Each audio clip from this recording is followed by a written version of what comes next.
ভাইরা আমার, আল্লাহর কসম করে বলি, একটা সময় আসবে মন খুলে নামাজ পড়তে চাইবেন। বিশ্বাস করেন ভাই, লিখে রাখেন ডায়েরিতে।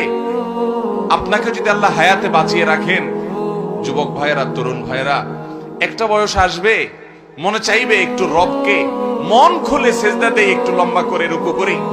পারবেন না, অসুস্থ হয়ে যাবেন, রোগ বালায় ধরে ফেলবে। বাবারে, সে সময় আসবে না? বৃদ্ধ মুরব্বীদেরকে, চাচাদেরকে জিজ্ঞাসা করেন, চাইলেও ওযু ধরে রাখতে পারে না, নামাজ পড়তে পারে না, চাইলেও পারে না। একটা সময় আসবে চাইবেন, পারবেন না। নামাজটাকে সুন্দর করেন, সময় মতো পড়েন। অনেক রাকাত নামাজ পড়বেন, নফল নামাজ পড়বেন। এটা চেয়ে উত্তম হলো ফরজটা পড়লেন, মূল সুন্নত গুলাই পড়লেন, কিন্তু ধীরস্থিরতার সাথে পড়লেন। 10 রাকাত তাড়াহুড়া করে পড়ার চাইতে 2 রাকাত আস্তে আস্তে পড়া অনেক বেশি। নামাজ সুন্দর করবেন তো ইনশাআল্লাহ।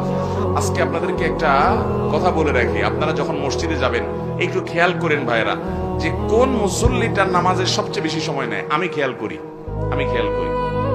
আমি প্রায় সময় বলি, আমার 2-1 বন্ধু বান্ধব আছেন জেনারেল শিক্ষিত, আলেম ওলামা না, ওনাদের নামাজ দেখলে, এরকম কয়েকজন আছে, তাদের সালাত দেখলে ভাই আমি তাকায় থাকি।